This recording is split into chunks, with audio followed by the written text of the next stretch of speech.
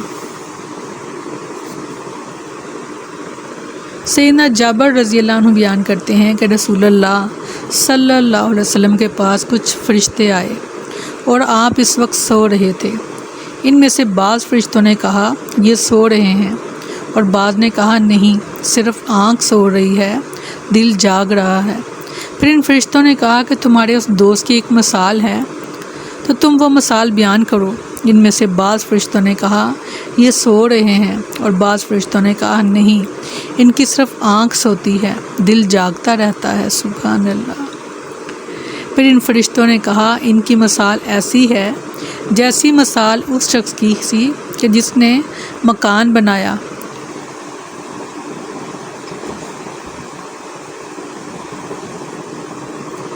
اور اس میں کھانے کا اہتمام کیا، پھر ایک بلانے والے کو بھیجا، سو جس نے بلانے والے کا کہنا مان لیا تو وہ اس مکان میں داخل ہو گیا اور کھانے سے کھا لیا، مگر جس نے بلانے والے کا کہنا نہ مانا تو نہ وہ مکان میں داخل ہوا اور نہ اس نے کھانے میں سے کچھ کھایا۔ پھر انہوں نے کہا کہ اس کے لیے اس کی تشریح کرو تاکہ وہ بھی سمجھ لیں۔ ان میں سے بعض نے کہا وہ سو رہے ہیں، بعض نے کہا آنکھ سو رہی ہے، دل جاگ رہا ہے۔ پھر انہوں نے کہا وہ مکان تو جنت ہے اور بلانے والے محمد صلی اللہ علیہ وسلم ہیں۔ چنانچہ جس نے محمد صلی اللہ علیہ وسلم کی اطاعت کی اس نے اللہ کی اطاعت کی، اور جس نے محمد صلی اللہ علیہ وسلم کی نافرمانی کی اس نے یقیناً اللہ کی نافرمانی کی۔ محمد صلی اللہ علیہ وسلم لوگوں کے درمیان فرق کرنے والے ہیں، یعنی مشرک اور مسلم میں فرق کرنے والے ہیں۔ سیدنا ابو ہریرہ رضی اللہ عنہ بیان کرتے ہیں رسول اللہ صلی اللہ علیہ وسلم نے فرمایا میری ساری امت جنت میں داخل ہوگی سوائے اس کے جس نے داخل ہونے سے انکار کر دیا۔ صحابہ نے پوچھا اے اللہ کے رسول ایسا کون ہے جو انکار کرے گا؟ آپ نے فرمایا جس نے میری اطاعت کی وہ جنت میں داخل ہوگا، اور جس نے میری نافرمانی کی تو اس نے یقیناً انکار کر دیا۔ اس قدر اہم احادیث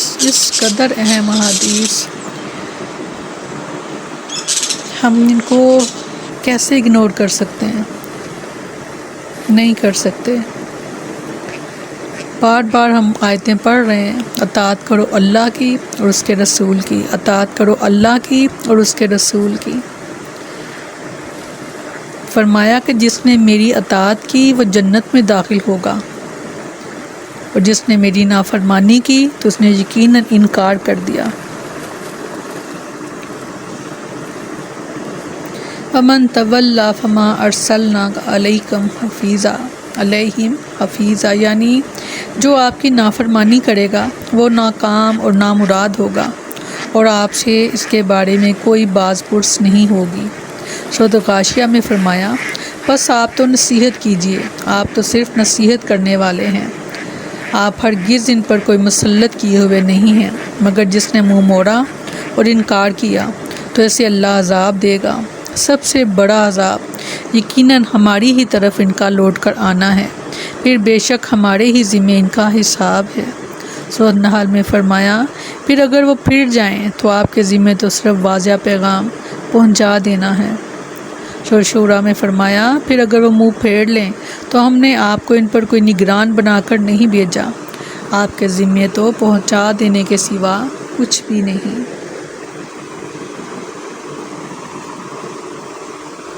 فرمایا اور وہ کہتے ہیں اطاعت ہوگی، پھر جب آپ کے پاس سے نکلتے ہیں تو ان میں سے ایک گروہ رات کو اس کے خلاف مشورے کرتا ہے جو وہ کہہ رہا تھا، یعنی آپ صلی اللہ علیہ وسلم جو کہہ رہے تھے، اور اللہ لکھ رہا ہے جو وہ رات کو مشورے کرتے ہیں، بس ان سے منہ موڑ لیجئے اور اللہ پر بھروسہ کیجئے، اور اللہ کافی وکیل ہے۔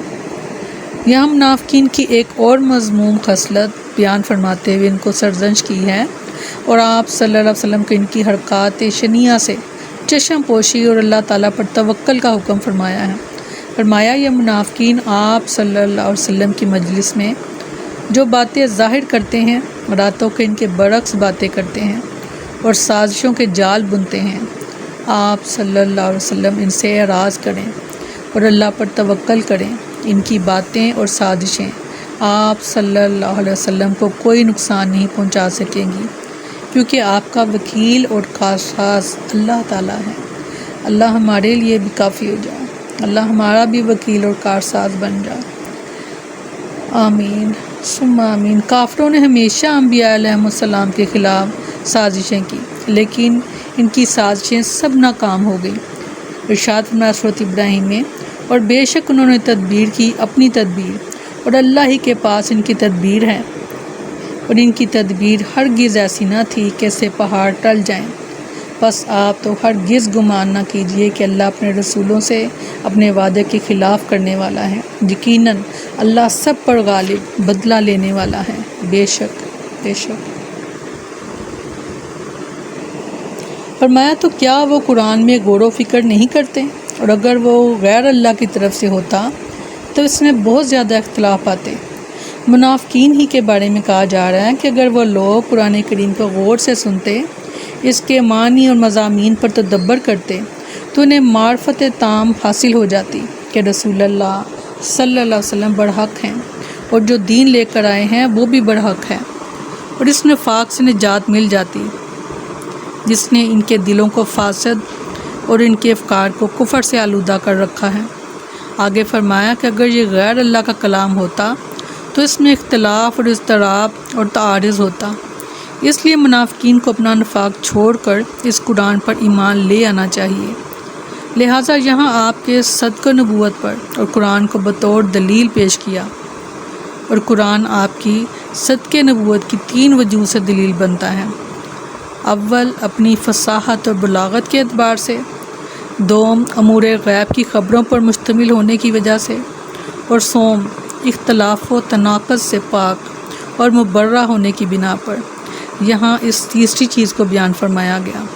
افلا یتدبرون القرآن، ارشاد فرمایا سورۃ محمد میں، تو کیا وہ قرآن میں غور نہیں کرتے، یا کچھ دلوں پر ان کے قفل پڑے ہوئے ہیں؟ قرآن مجید اللہ کا کلام، اور اس جیسا کلام دنیا والے نہیں بنا سکتے، خواہ کتنی ہی کوشش کریں۔ پھر اگر یہ غیر اللہ کی طرف سے ہوتا تو اس میں بہت زیادہ اختلاف ہوتا۔ اب چونکہ یہ اللہ کی طرف سے ہے، اس لیے اختلاف کثیر تو دور، سرے سے اختلاف ہے ہی نہیں۔ ارشاد فرمایا سورۃ بنی اسرائیل میں، کہہ دیجئے اگر سب انسان اور جن جمع ہو جائیں کہ اس قرآن جیسا بنا لائیں تو اس جیسا نہیں لائیں گے، اگرچہ ان کا بعض کا مددگار ہو۔ سیدنا عبداللہ بن عمرو بن عاص رضی اللہ عنہ بیان کرتے ہیں، میں اور میرا بھائی ایک مجلس میں بیٹھے ہوئے تھے۔ وہ مجلس میرے لیے اتنی گرام آیا تھی کہ سرخ اونٹوں کی دولت بھی اس کے مقابلے میں ہیچ ہے۔ میں اور میرا بھائی جس وقت آئے تو اس وقت کچھ صحابہ رضی اللہ عنہم رسول اللہ صلی اللہ علیہ وسلم کے دروازے پر جمع تھے۔ ہم نے اس بات کو ناپسند کیا کہ ان کے درمیان گھس کر بیٹھیں، لہٰذا ہم ان سے ایک طرف ہو کر بیٹھ گئے۔ انہوں نے قرآن مجید کی ایک آیت کے بارے میں گفتگو شروع کی، یہاں تک ایک دوسرے سے اختلاف کرنے کی وجہ سے ان کی آوازیں بلند ہوتی گئیں۔ تب رسول اللہ صلی اللہ علیہ وسلم باہر تشریف لے آئے، اور ناراضی کے باعث ان کا چہرہ مبارک سرخ ہو رہا تھا۔ رسول اللہ صلی اللہ علیہ وسلم نے انہیں خاموش کراتے ہوئے فرمایا، لوگوں ٹھہر جاؤ، سابقہ امتیں اسی وجہ سے ہلاک ہو گئیں کہ انہوں نے اپنے انبیاء سے اختلاف کر ڈالا اور اپنی کتابوں کے بعض حصے کو بعض سے متعارض سمجھا۔ سنو، قرآن اس لیے نازل نہیں ہوا کہ اس کے بعض حصے بعض کی تکذیب کریں، بلکہ قرآن کے بعض حصے تو بعض کی تصدیق کرتے ہیں۔ تو میں اس کی کتاب سے جو کچھ معلوم ہو اس کے مطابق عمل کرو، اور جو معلوم نہ کر سکو اسے جاننے والے کی طرف لوٹا دو۔ سیدنا عبداللہ بن عمرو رضی اللہ عنہ بیان کرتے ہیں کہ ایک دن دوپہر کے وقت میں رسول اللہ صلی اللہ علیہ وسلم خدمت میں حاضر ہوا۔ ہم بیٹھے ہوئے تھے کہ 2 آدمی ایک آیت کے بارے میں اختلاف کرنے لگے، حتیٰ کہ ان کی آوازیں بلند ہو گئیں۔ اس پر آپ صلی اللہ علیہ وسلم نے فرمایا تم سے پہلی امتیں اپنی کتاب میں اختلاف کرنے ہی کی وجہ سے ہلاک ہوئی تھیں۔ تھوڑا سا غور و فکر اپنے آپ پر اور اپنے ارد گرد کے لوگوں پر بھی ضرور نظر ڈالیں تاکہ اس آیت کو آپ اچھے سے سمجھ سکیں کہ کیا آج قرآن میں اختلاف نہیں کیا جا رہا۔ بعض آیتوں کو بعض جگہوں سے موڑ کر اور خاص اپنے مقصد کے لیے ان کو استعمال نہیں کیا جا رہا، بالکل ایسے کیا جا رہا ہے۔ تو آپ صلی اللہ علیہ وسلم نے فرمایا کہ تم سے پہلی امتیں اپنی کتاب میں اختلاف کرنے ہی کی وجہ سے ہلاک ہوئی تھیں، تو کیا ہمیں بچنے کی اس سے ضرورت نہیں ہے؟